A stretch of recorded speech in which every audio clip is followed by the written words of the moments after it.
अच्छा, तो इन दोनों को भी ऐसा लगता है कि मैं अनुराधा नहीं, जूली। नहीं मैडम, वो दोनों ये बात साबित करना चाहते हैं कि आप जूली हैं या अनुराधा। बेवकूफ हैं दोनों के दोनों। मैडम, बेवकूफ भी कभी कभी ऐसी अक्लमंदी की बात कर जाते हैं कि अक्लमंद भी शर्मिंदा हो जाए। ये बात तो तुमने ठीक कही। अपने दुश्मन को कभी भी कमजोर नहीं समझना चाहिए। अगर हमने इन दोनों पर से जरा सी भी नजर हटाई तो हो सकता है कि ये कोई ऐसी हरकत कर जाएं जिसका हर्जाना हमें भुगतना पड़े। वैसे भी बहुत दिनों से ये दोनों मेरी आंखों में खटक रहे हैं। मैडम, जो चीज़ आंखों में खटकती है उसे फौरन निकाल देना चाहिए, वरना वो हमेशा आंखों में चुभती रहती है और इससे आंखों में नुकसान भी हो सकता है। राइट। इन दोनों के बारे में मुझे जल्द से जल्द कोई फैसला लेना ही होगा। यस मैडम, फैसला तो आपको करना ही पड़ेगा, क्योंकि ये दोनों इस इंतज़ार में हैं कि कब आप कुर्सी से हटें और ये सारी जायदाद वो हड़प लें। सही कहा तुमने।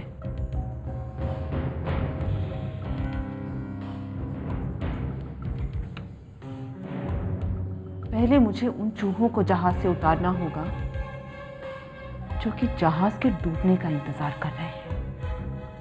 They'll have to go. आप कुछ बोलते क्यों नहीं भैया? कुछ बोलिए ना भैया, कुछ बोलिए ना प्लीज। आप अपने पर काबू रखिए। ये कुछ बोलते क्यों नहीं? ये बेहोश हैं, प्लीज आप इनके परेशान मत कीजिए। आइए आइए प्लीज आइए। डॉक्टर साहब, मेरे भैया को कब तक होश आ जाएगा? वो कब तक ठीक हो जाएंगे? आप फिक्र मत कीजिए, वो खतरे से बिल्कुल बाहर हैं और उन्हें बहुत जल्द होश आ जाएगा। इतना जरूर कह सकता हूँ कि आपके भाई को ये दूसरी जिंदगी मिली है।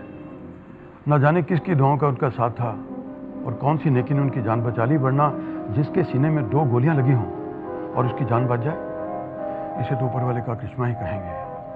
डॉक्टर साहब, मेरे भैया बहुत ही नेक आदमी है। मेरे माता पिता के बाद उन्होंने ही मेरा ध्यान रखा है।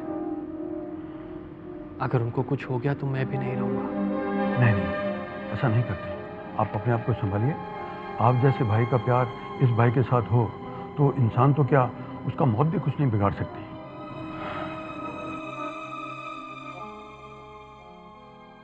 Thank you doctor. चलो, ये अच्छा हुआ कि भैया की तबीयत ठीक हो गई। राइट जूली?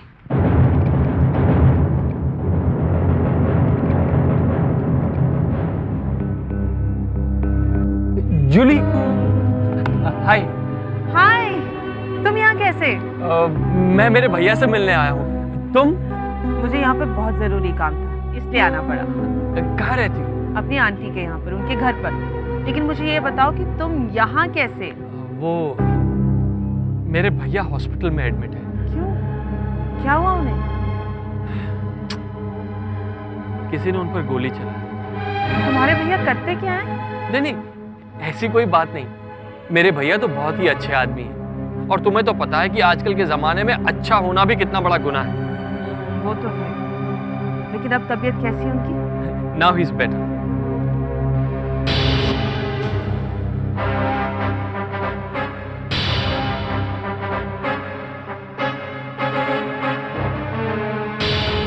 आप जूली को कब से जानते हैं? तकरीबन 3 साल से।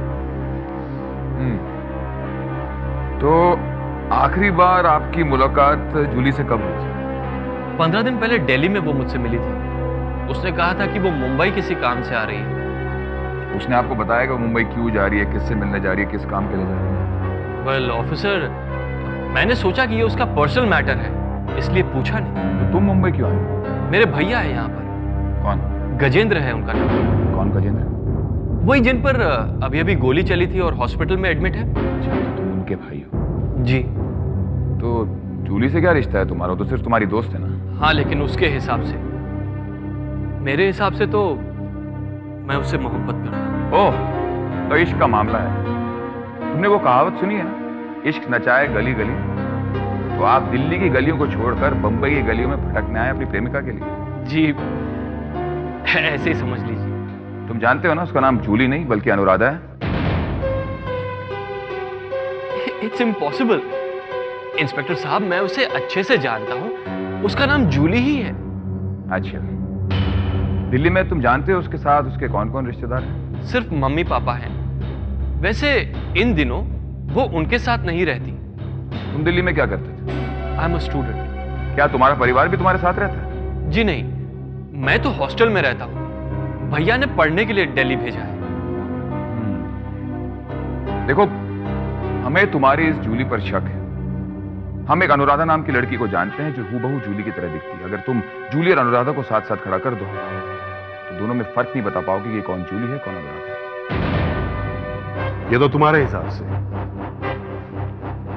लेकिन कानून के हिसाब से अनुराधा और जूली एक ही लड़की के एक नाम है। वो कानून की नजरों में धूल झोंकना चाहती है या फिर कोई साजिश रच रही है? नाउ लुक ऑफिसर, मुझे ना पुलिस से कोई लेना देना है, ना किसी साजिश से, ना इस अनुराधा से। मैं तो अपनी जूली को जानता हूं बस। ठीक है, अगर हम तुम्हें इस लड़की के सामने ले जाते हैं तुम बता सको कि ये जूली है या अनुराधा है? या ऑफ कोर्स। चलो हमारे साथ।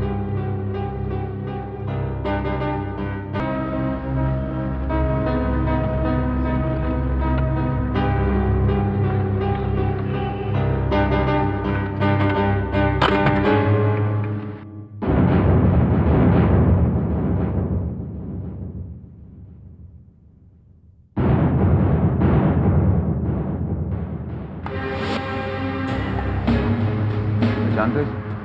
हाँ, ये तो जूली ही है, मगर इसका हुलिया कैसे बदल गया? जाओ बात करो उससे। हाँ,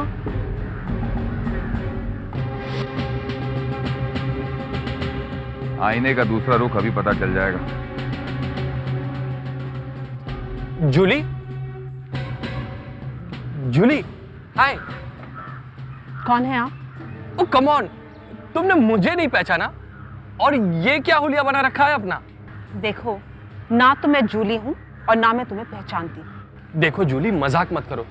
मेरे साथ पुलिस है, लेकिन वो बहुत दूर खड़ी है। ओके, देखो मुझे साफ साफ बताओ कि सच्चाई क्या है। सच्चाई? कैसी सच्चाई? देखो, मैं अनुराधा हूँ, मैं किसी जूली वूली को नहीं जानती। और ये पुलिस की क्या दोष दे रहे हो तुम मुझे? हाँ, अरे कहाँ है पुलिस?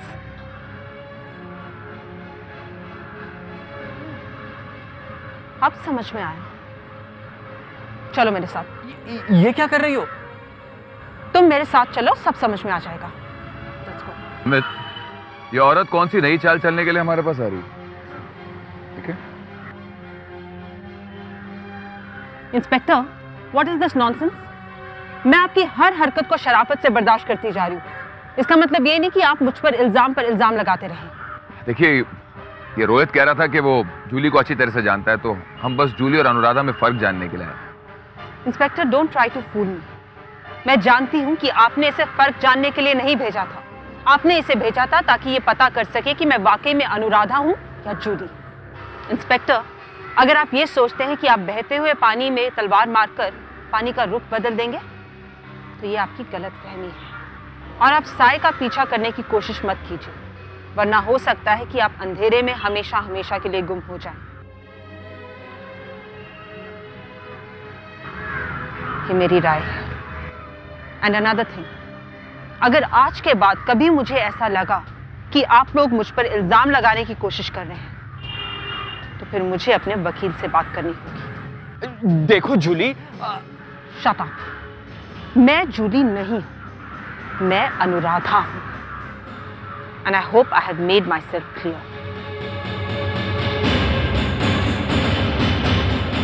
इंस्पेक्टर साहब, ये तो बस यही जानने के लिए आए थे। साफ हो गई बात, जूली नहीं अनुराधा है। इंस्पेक्टर साहब, ये जूली ही है। तुम कैसे कह सकते हो? क्या मतलब कैसे कह सकता हूँ? ये जूली ही है बस। ठीक है, अगर तुम हमारा साथ दो तो हम ये साबित कर पाएंगे कि ये अनुराधा नहीं बल्कि जूली है। बोलो। Okay, good. हाय संजय। अरे हाय ब्रिजेश, अचानक कैसे आना हुआ? अरे कम है, आजा आजा। संजय, हमारी रोहित नाम के एक लड़के से मुलाकात हुई थी। वो अपने आप को जूली का आशिक कहता है, लेकिन जब हम उसको अनुराधा के पास ले गए तो अनुराधा ने उसे पहचानने से साफ इनकार किया। ब्रिजेश, वो बहुत चालाक औरत है, मामूली चाल का उस पर क्या असर होगा? यार यही तो समझ में नहीं आ रहा कि उसका पर्दाफाश कैसे किया जाए। किसी भी सूरत में हमारे चंगुल में फंसती नहीं। शाबाश। वो कब तुम्हारे चुंगल में फंसेगी? ब्रिजेश, जो कुछ भी हो रहा है ना, ये सब तुम लोगों की कमजोरी का नतीजा है। कानून ये भी तो कहता है कि तुम्हें जिस पर शक हो उसे हथकड़ी लगाकर हवालात में बंद कर दो। देखिए भैया, ये कानून सिर्फ उन लोगों पर लागू होता है जो कि पेशेवर मुजरिम हैं। ये तो अच्छा खासा बिजनेस चलाता है। इसने कभी कानून नहीं तोड़ा, ना कोई ऐसी बात की जिस पर हम उंगली उठा सके। लेकिन उसने हमें धमकी दी है कि जिस दिन हमने उस पर उंगली उठाने की कोशिश की, वो कानून का सहारा लेगी और हमारी वर्दी भी उतार सकती है। तो फिर यह कहो ना कि तुम्हें तुम्हारी वर्दी प्यारी है। आप गलत समझ रहे हैं। हर जुर्म को सॉल्व करने के लिए हमें एक दायरे में रहकर काम करना पड़ता है। जिस दिन उस दायरे के बाहर हमने कदम रखा, हम खुद कानून के दुश्मन बन जाते हैं। महीने हो गए, एक औरत जिसकी मौत साबित हो चुकी है सडनली जिंदा हो जाती है। हाँ, चेहरा बदल कर कहती है कि मैं जिंदा हूं, मैं बच गई, और वो अनुराधा की प्रॉपर्टी के हकदार बन जाती है। लेकिन तुम लोग कुछ नहीं करते। बंद करो बहानेबाजी और अपना काम करो ठीक से। कैसी बातें कर रहे हैं भैया? आप तो ऐसे बात कर रहे जैसे हमारे बीच और कोई रिश्ता ही नहीं है। आप मेरे बड़े भाई समान। अच्छा, बड़े भाई समान हो? क्या किया तुमने अपने बड़े भाई के लिए? तुम्हारी दोस्त की बीवी घर छोड़कर चली गई, कुछ किया तुमने? हम लोग इतने दिन तकलीफों में रहे, कुछ किया तुमने? लेकिन क्यों, तुम क्यों टेंशन लोगे? तुम्हें तो तुम्हारी वर्दी प्यारी है ना? सही कह रहे हैं आप। हर आदमी को दूसरे आदमी का काम बहुत आसान लगता है। लोगों का यही सोचना है कि पुलिस सो रही है ना। लेकिन याद रखिए, जिस दिन ये वर्दी जुनून में आती है ना, लोगों की नींद उड़ा देती है। नींद उड़ा देगी लोगों की। देखो ब्रिजेश, राखी मेरे लिए छोटी बहन की तरह थी। भैया, आपको क्या लगता है राखी मेरे लिए कुछ नहीं? और उसको ढूंढने की पूरी मुमकिन कोशिश कर रहा हूं। मुझे सिर्फ सबूत की तलाश है। और जिस दिन मुझे राई बराबर सबूत भी मिल जाए ना, मैं उस राई को पहाड़ बनाना अच्छी तरह से जानता हूं। ब्रिजेश, बातें हैं इसके पास, करने के लिए कुछ नहीं है। भैया, आप गलत कह रहे हैं। ब्रिजेश ने हमेशा हर केस सॉल्व करने की कोशिश की है, लेकिन इस केस में आकर उलझ गया। लेकिन उसने कसम खाई है कि वो ये केस सॉल्व करके रहेगा। और भैया, ब्रिजेश हमारे फैमिली मेंबर की तरह है। संजू, तुझे कब अकल आएगी? अगर ये हमारा फैमिली मेंबर की तरह होता ना, तब तक राखी का पता चल चुका होता, अनुराधा को हथकड़ी लग चुकी होती। ये जो कहता है कि अपनी बंदिश से मजबूर है, क्या तू ये बात मानता है? हाँ भैया, मैं नहीं मानता।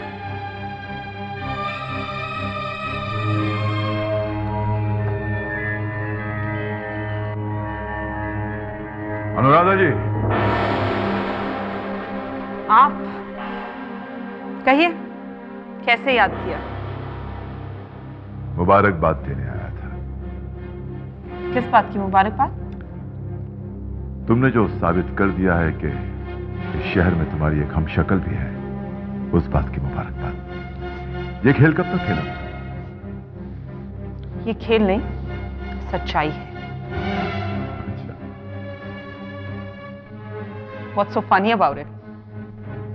What's so funny? Okay. Anuradha, तुमने जो झूठ बोलकर मेरे आंखों पे पर्दा डालने की कोशिश की थी ना, वो नाकामयाब है। मेरी एक राय मानो मेरी। अपने आप को समेटो और अपनी सारी प्रॉपर्टी पेश कर यहां से चले जाओ। जिस दिन कानून का खौफ पहले दिल से उठ गया ना, तुम भी इस दुनिया से उठ जाओगे।